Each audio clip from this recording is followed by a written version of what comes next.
that people are saying now, how come you didn't raise any questions about the weapons of mass destruction, the connection to Al-Qaeda, whatever it is? We did.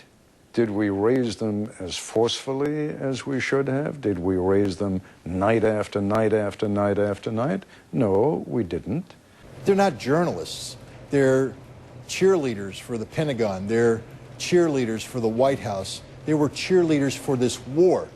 You know, we've rightly pointed a finger at President Bush and Tony Blair in Great Britain for, lying about the case for war, for saying that they had solid intelligence information that Iraq possessed weapons of mass destruction. It now turns out that they had no such intelligence information.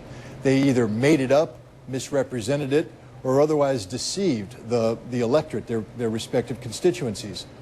But the big question is, in regards to the media, where were the American media to ask these questions, to demand answers of the politicians in the build-up to war? That's the job of the media. I think it is an impossible job for the press. The press, reporters are not weapons inspectors who have been granted access by a host country or by a military organization of the United States to go around searching for biological and chemical and nuclear weapons. It's an absurd proposition that the press would be able to find these. I think the press reported on the debate very well. I found the coverage shameful and appalling.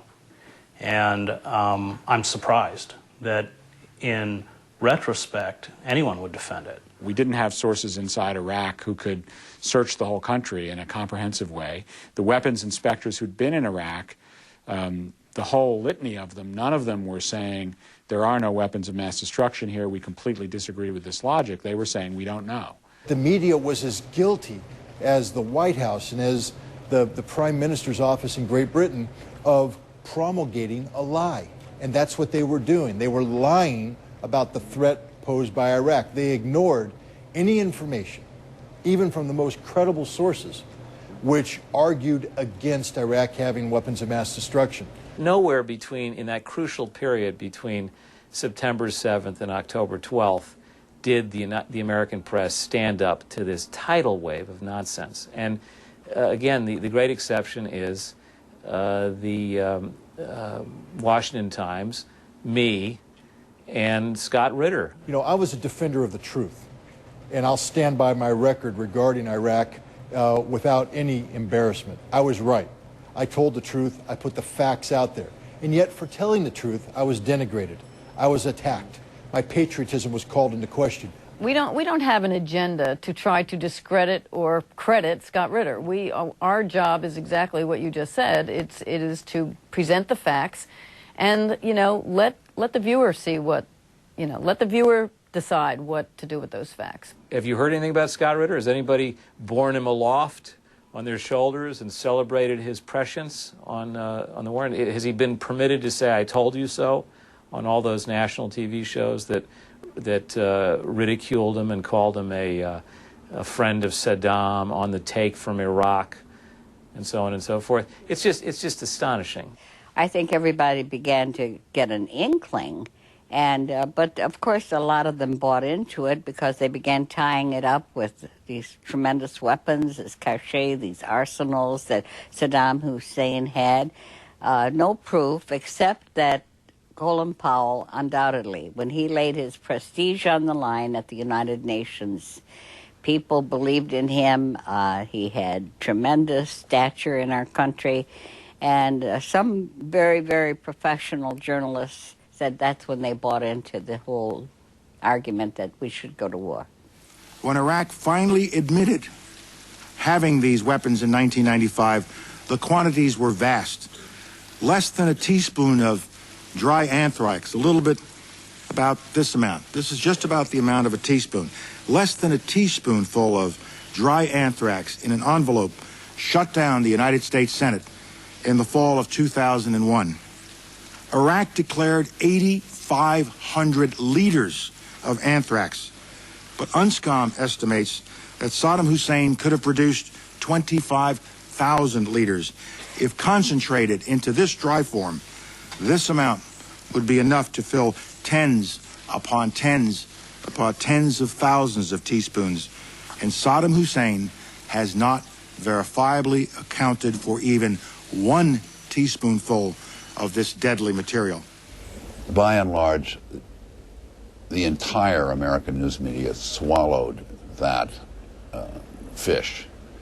They were like seals in a zoo, and Powell was dropping fish in their mouth, and they almost without exception, and I made a list, I don't have it in front of me, but a list of all of the leading newspapers, all of the leading news networks didn't question that presentation. Colin Powell is a very bad actor. He's a hypocrite. He's a liar.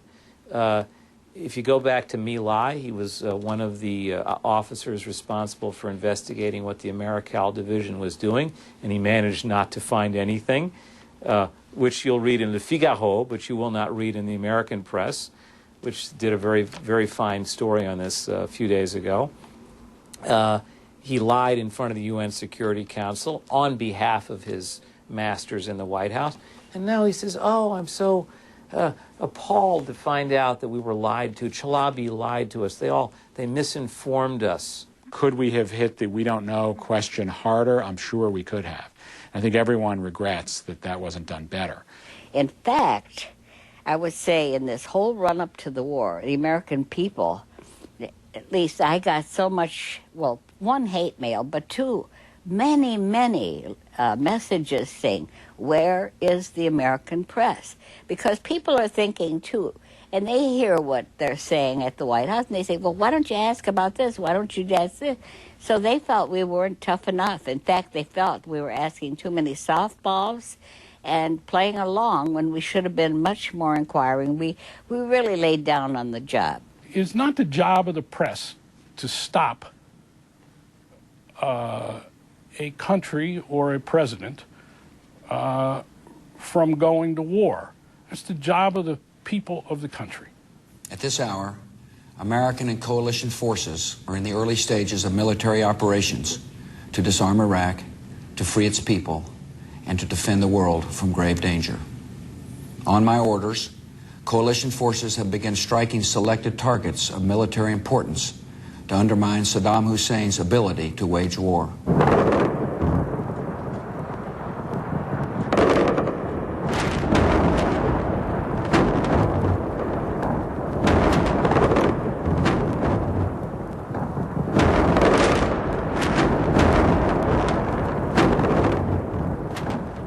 Here was the Gulf War, which was a huge military success. And the Pentagon suddenly looked around and said, hey, we did great, right? Where are the pictures? Oh, that's right. We wouldn't allow the press to go with us, right? And a lot of the generals who were commanding that operation came out and said, you know, that was a mistake. The Pentagon had learned their lesson. They subsequently invented this sort of new tactic, which was to embed television as well as print journalists within the military forces themselves. They have become embedded, which means, in a sense, practically sleeping with the army, therefore becoming the new instruments of the Pentagon. The brilliance of the embedding program, and these people are brilliant at public relations and at manipulation. That's what they know. They don't know politics. They don't know foreign languages, they don't know anything about history, but they really know public relations. That's what they're good at, advertising and public relations. And somebody, I don't know who had the brilliant idea to do embedding, somebody had this brilliant idea because they knew that self-censorship would achieve most of what overt censorship achieved in the 1991 Gulf War.